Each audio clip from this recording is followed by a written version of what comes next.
Hello, this Yes. is Johnnie Lloyd with Johnnie Lloyd and Associates, and I have Apostle Caleb. We're going to have so much fun today. We're Yes. going to talk about relationships during the Yes. crisis. Yes. Honey. Okay, let's rock it. Honey. Yes. Yes.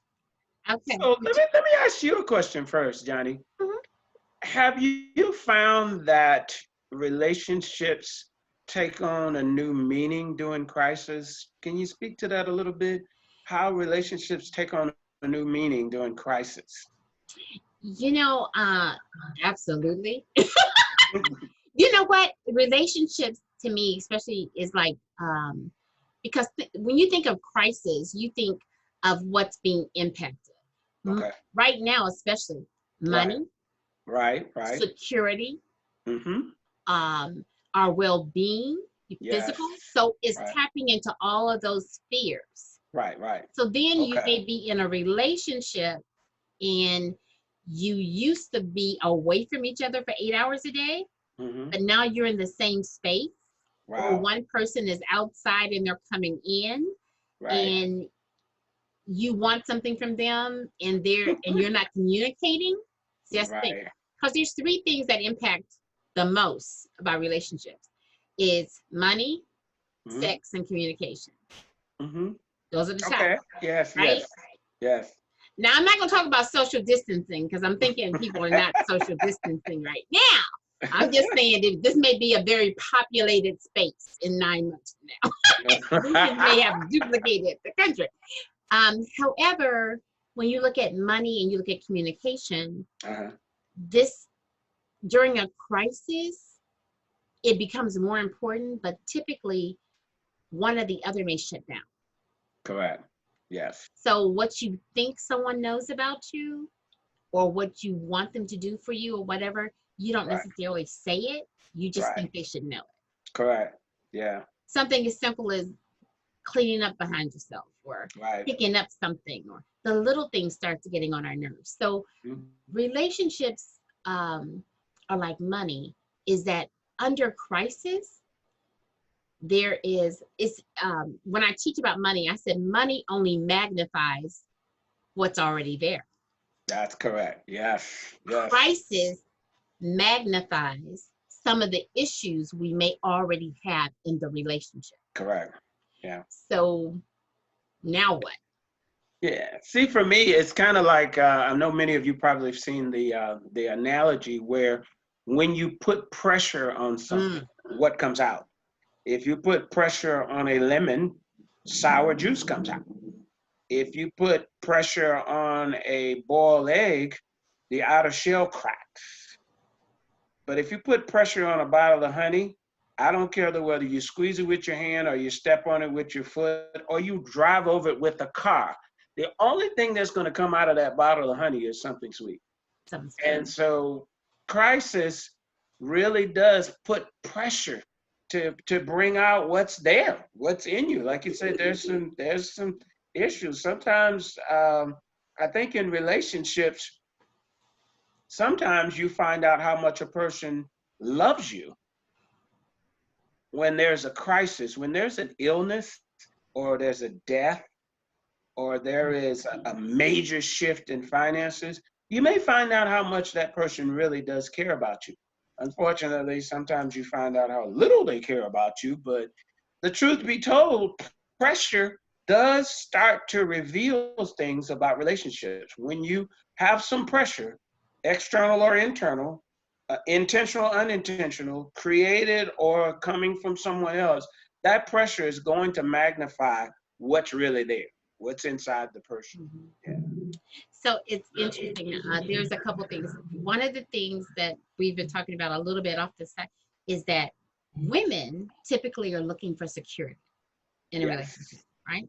Yes. Women Yes. become very, and whether it is the relationships at work, it's the Mm-hmm. relationships in our home, our family, whatever, we're looking for security. Correct. Men typically are looking for respect, Yes. right? Now you Yes. help me on this. So looking for respect. Yeah. So sometimes when they lose their jobs, or they things start happening in that realm, what happens is that they start feeling a certain kind of way. Yes. And so she's looking for security, he's looking for respect, and they got this problem with the crisis, and instead of seeing each other, they're seeing themselves. It's like a two-sided mirror.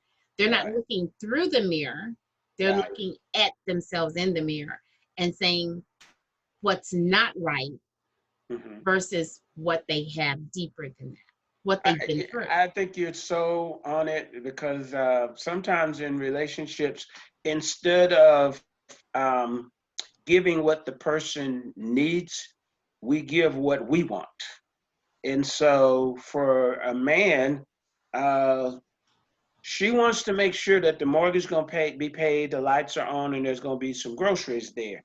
And you telling her how much you respect her and how you just see her as a great woman, and you just really feel like that one day she's going to be running the whole place.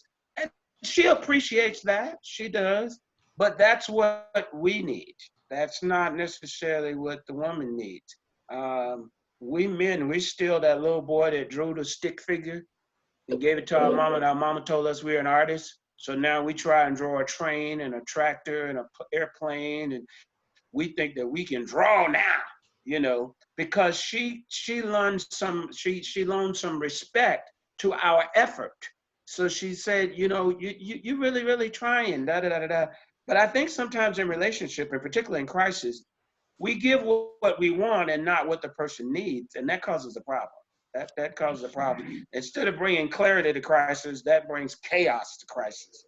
Because I'm giving you what I want, and then wondering why you're not responding, because I'm not giving you what you need. I'm not giving you what you asked for. I'm giving you what I want. Right. And I think that's the same thing that happens in any crisis, is that we start looking internally to what we need and not what the other person needs. Whether it be our job. Our job right now may need us to work from home, and we're looking at it as a play date. Like, hey, I work 4 hours, they don't know. Yeah. Or our job may need us to rise up and do a little something different or be more innovative or creative. It's all about relationships. It's about who we have the relationship with. Right. And so when I look at, especially when you're looking at relationships internal, both people are in the house. Now we have quiet time. Mm-hmm. So now I not just need to check to see what you need, I need to check and know what I need. Because sometimes we're in relationship with people that really don't necessarily accept it or embrace what they need. Right. Because they haven't taken the time. That's correct. Used to, and I have done it as well as other people, the endorphin that we push for men is we get a chance to go out and work out. The gyms are closed. So they don't get a chance to go out and get their endorphin. Yes. For women, sometimes, not putting anybody in the category, is one of the endorphins a way that we get our endorphins is to go out and shop. They close. So what we do now? So now we have to look internally and deal with some of our history so that we can deal with our destiny.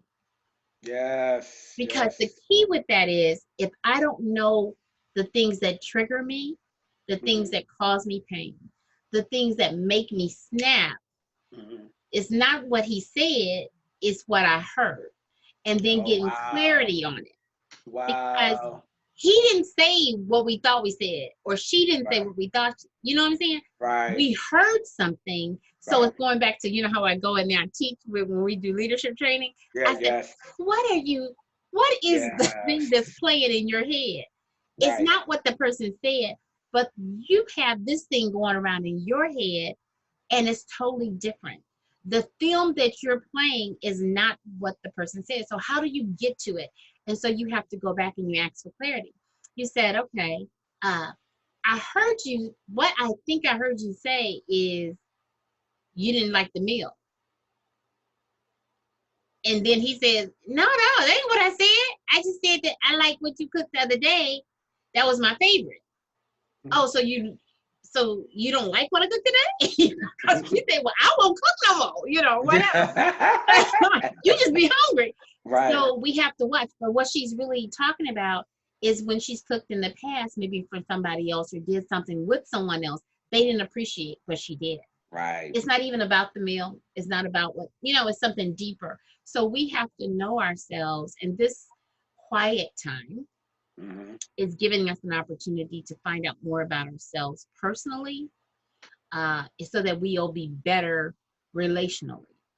You started off by saying that one of the keys in crisis is communication. And I think that we think that communication is always external. I think that sometimes we got to have some conversations with ourselves. That's good. And you have to start saying to self, you got to do better in this area.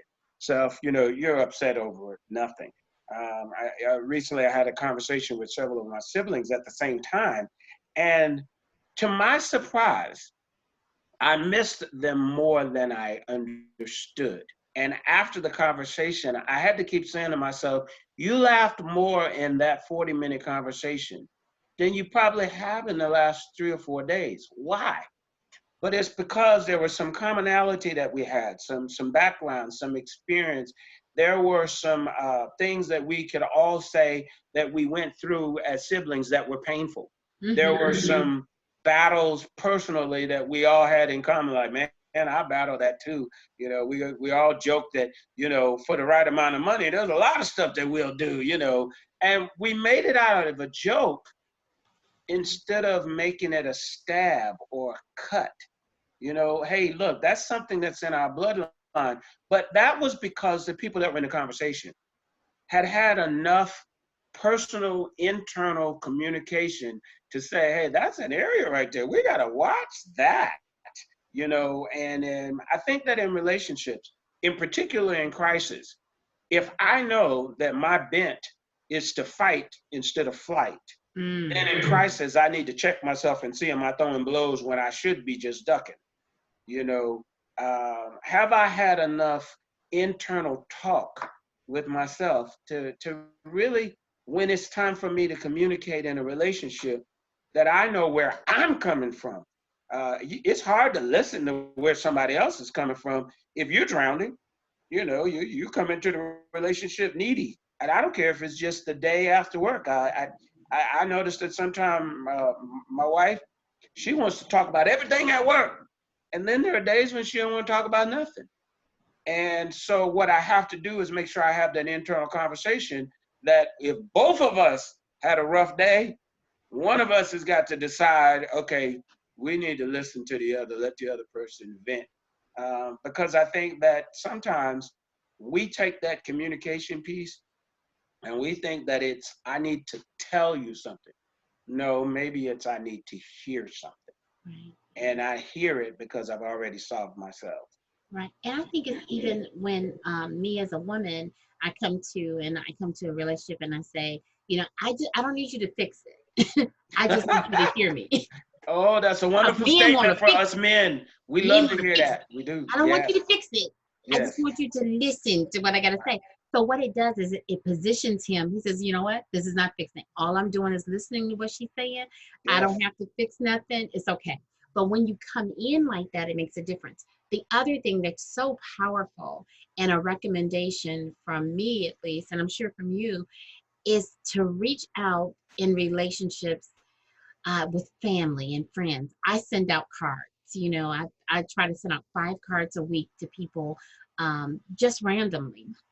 If I have their address, I try to send them a card based on my little schedule I have. Then the other thing is, because of this crisis, we have set up, for my family, it's 7 of us. So we, in our kids, anybody who can get online that's in our family, we have set up a Facebook page, and we set up a Zoom call, and everybody's on it, and we having fun, and people are drinking water or wine, whatever, we're just doing our thing. And we're not there to look at anybody and say what they're not. We're saying who you are because you're a part of us. And we're saying that we love each other. We would have never done this. Not because we don't love each other. That's not the key, because we do. Right. but to come together and value people that mean something to you. And that's the same thing in the relationship. Whether you're in the house, value your children, value the relationships. And you know what? I told somebody the other day was calling me saying, okay, everybody getting on my nerves, Johnny. I said, put yourself on a timeout. Don't put them on a timeout. You put you on a timeout. They said, what? I said, yeah, timeout is a place of retreat. Mm-hmm. You go and you put yourself on a timeout because you're about to go off on people, and people, they don't want us throwing up on them, especially from a place of pain. Like you said about the honey, Yes. it's wonderful. It's what you're throwing up is sweet. Got it. We don't want diabetes, but too much sweetness, but we don't want no problem. I don't want to gain weight with the honey. But at the same time, if you know that what you're about to throw up is going to cause somebody pain, sometimes you have to walk away. Correct. You have to go to your side and just stay away for a minute and then come back and remember to value that person. Because do you want that relationship on the other side of Christ? Wow. You know what I'm saying? Is that something you're going to be able to feed? So you want to feed it with something that's going to cause it to grow. Not because you're perfect, because all of us are imperfect. Right. So what are you feeding and what are you giving it? So it's about me coming. And not always, because sometimes you need food. So you may have to get food from quiet time. You may have to internally do some things. You may find out new things about the relationship that you didn't know. Wow. But no excuses, just results. Go on the side and tap into you, find out what you want, and then move forward. Don't make it somebody else's responsibility to make you happy. That is so powerful, because sometimes we expect something that people cannot give us. And we're communicating, give me happiness, make me happy, make me joyous. Just because some of their actions naturally may have made you happy at one season, doesn't mean that they have the combination lock to make you happy whenever you're unhappy. And I really, that's so powerful that you don't put so much pressure on the person. I want to talk about something else though, and we'll probably have to pick this up next time as well. I was listening to a great speaker, and the speaker said, it's very important in your intimate relationships that you matter when you walk in the room. And I want you to speak to that a little bit, because I think in relationships across the board, sometimes people don't feel like they matter when they walk in the room. So when a crisis comes, I have already prejudged you or preempted your response based on how you treated me in the past. Talk a little bit about crisis, clarity and crisis in relationship when you walk in the room. Okay. I mean, that I'm gonna have to sit up for this one. One of the things is this: all of us want to matter. One of the questions that we ask about our purpose and even us being in the world, regardless to age, is, do I matter? Yes, yes. That's a huge question about our value. Right. And then the other one I would say is, do I matter to you? Yes, yes. Because that's really the key that you're asking me. Do I matter? I may know that I matter. Right. Do I matter to you? Come on, it's really the question. Yes. So sometimes it's the little things that show that I matter. Like, he's coming into the room, so you just get up and you go get him something or go get her something. Right. To just let them know that I got your presence. I know you well enough to know that when you walked in, you didn't walk back here first. Right. So there's something that's going on. So what can I give you? What can I share with you?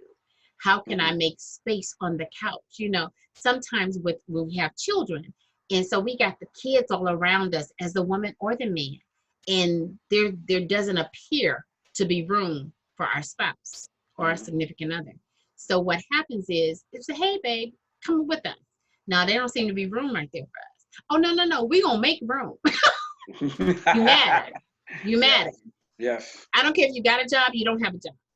You know what I'm saying? Right. Well, I do care, but I don't care because you value your value. Right. And I know that this may be a season, but I know who you are in our life. So that's the deal. So it may be just turning around and coming from our show or lifting our head from what we're fixing and saying, hey, babe, or saying that special word or that special wink or giving that special touch.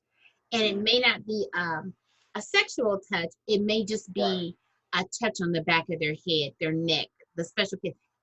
It's going that extra step. We call it, I'm Napoleon Hill instructor. So what I say is going the extra mile. Right. Right now during crisis, we need to confirm each other by going the extra mile. Yes. For each other. So it may be getting a cup of coffee. It may be doing something simple. It may not even be going to do anything. It may be sitting with someone during something they like to do that I may not necessarily like to do. They may like sports.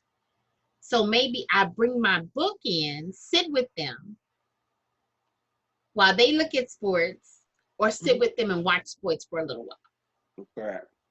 What can I do to show that they matter? Right. How do I engage them? How do I speak to them? Not the, oh, you home? Yeah. Nah, I'm out. Yeah, the reason why I asked that is because many times people don't show that the other person matter until there's a crisis. And it comes across almost as fake.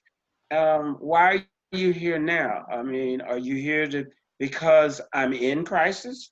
Are you here to talk about me or to say I told you so? Or you glad that I need you right now? But I say that because I think that sometimes once we just let people know that they matter, when the crisis comes, that piece of the relationship's already solved.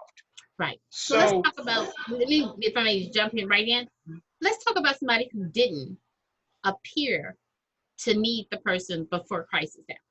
Come on. Okay. Now you in the middle of crisis. So now, male or female, doesn't matter. Right. Jump in and say, look, I know I always acted like I had it going on. Everything was perfect with us. However, now we need to connect more than ever. And so you rebuild the relationship on a different plateau. Correct. You can't, it's more important that we come together now than ever before. So let's take some time and talk about where do we go from here? And how do I feed you at this point? And I'm not talking about feed you food, but I am talking about feeding you more than food. Because food I can get from anywhere. I mean, Grubhub will drop the food off. You know what I'm saying? They looking for us to hire, you know what I'm saying? So how do I feed you emotionally? How do I feed you spiritually? What do you need from me at this point? Yeah. What are your fears? What are your goals? Where do we go from here? Not a woman just saying, okay, now you need to answer these 15 questions and, you know, not like that.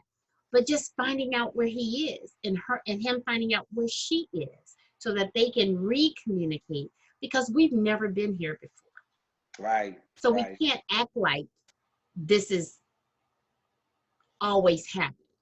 Correct. So even if I mistreated or ignored or whatever in the past, I need to rebuild and start anew from this level, wherever that level is. Yeah, so and I think start with the little things. We don't have to start with something big. All of my children, when they were little, they know that when their dad came home from a long day's work, and sometimes it was 10, 12 hours, one of the things that always used to make me light up is that when I got to the door, that I didn't have to pull out my key to unlock the door. Oh, wow. Now that's you may say that that's simple, being a grown man, a career entrepreneur, business owner, but there's something about that you were expecting me home. That, I mean, I remember one time I got home and I had been away on a temporary duty assignment with the military, and I got back, and this first day I went to work, when I came home, all three of my kids were at the door and they were waiting on me to touch the doorknob. And when I reached out to touch the doorknob, they snatched the door open, jumped on me, jumped on my legs, a whole bit. For me personally, that little communication that dad mattered. I didn't care if they had F's on their report card, if they skipped school. At that point, they were in because they communicated that dad mattered. The fact that dad was actually home and actually coming to the door. And I still have a little bit of that in me now. If I come home and my family, nobody unlocks the door, the deadbolt is locked, and there's no light on outside, there's something inside of me like, well, y'all didn't think I was coming home. Obviously, y'all didn't care that I was coming. And you got to address that so that when the crisis comes, you lose the job, someone dies, you're in an accident, there is no doubt in your mind that that person matters. No doubt in your mind that they matter. You're triggering me, okay? Okay, so what I see in that is expectation. Yes. Revelation. Right. Provides motivation. Okay. So the expectation, they expected you to come home. So they were listening for you. Right. And so the expected, when they opened the door, it was like, whoa, what they heard me. Right. And we need to be heard in our relationships. We need to be heard in our home. We need to know that all of us have a voice, even our children. Because right now they're going through this thing too. They don't want to be at home with you. They really want to be in school. I mean, I'm just saying, they want to be away sometimes. No, that's a true statement, but go ahead. So, and you want them away too. I got it. Yes. So then there's the revelation of the reality of where we are. So how do we re-engage and how do we reset what we're doing? Right? Yes. Well, I know we're almost out of time, but here's what I want to do in the next segment, if we can. Next time we talk about clarity and crisis. What about, we still probably have to stay with the relationship theme because it's so big. What about when there is a crisis because of something you just said, when expectations aren't met, when someone makes a mistake? I think that it's very, very key that when we say clarity in crisis, are you clear on the love, the expectations, all of that in relationship when there's a crisis, when somebody messes up, when there's a problem? Can we unpack that on our next segment and really, really talk about that? In particular, parents with kids, because I think that some kids are wounded because they don't meet the expectations or they mess up, or even parents. Parents right now, maybe they're losing their job or they have to change careers or we may have to move. How do we manage that expectation, that disappointment between adults and children when there is truly a crisis because of a mistake, crisis because of unmet expectations? Let's unpack that next time and talk about crisis in relationships when there's a problem. I love it. Okay. Well, look, that's just too much to unpack right now. So y'all have a teaser for what we're going to be talking about. In the third segment, we're going to be talking about, I love it, parents with kids, expectations, all of that, because that's not going to just drive us during this crisis, but even family crisis, because family is the unit that we're fighting for. People want to talk about us fighting for the soul of the nation. We want to talk about fighting for our health and well-being. However, all of this starts with the family. The family is the unit that we really want to resuscitate. That we want to provide power and structure. We want to cause breath to come to. And it's not family as being, when I was growing up, family was, a husband, a wife, and, 2 kids and a puppy. Got it. That's not what family is designated right now. Family is really all kinds of things, single parents, same-sex couples, all of this stuff. But we're still dealing with the same issues. We're still dealing with the same crisis. It's not based on anybody's mental or what we thought it used to be. It's based on what are you calling family. So we're going to come back with that. I'm loving it. Okay, so this is a great teaser, guys. Yes. Sorry, we don't have any more time today. We're not going to do that to you. We're not going to make it too long. We want to make it so that you can get the segments and get a piece, a chunk to chew on, and then come back to the next piece so that you can continue to chew. Because this is just not information. It's about revelation. It's about knowledge and understanding. Yes, it's a biblical, but it's life perspective. It's adaptable to any place that you are, whatever your faith base is. It's all of that. And it's all related to your well-being because it's about your spirit, soul, and body, your emotions, your well-being, your finances. All of that is tied up in this crisis. So, got any last things before we head out? No, just I want you to every day try and get clarity in this crisis. And after COVID-19 is over, create some habits and some mechanisms and some tools that no matter what the crisis is, whatever crisis comes up, you are clear on how to get through the crisis. Okay, this is Johnnie. Hey! Yes. And we'll talk to you soon. And don't forget, wash your hands. Yes.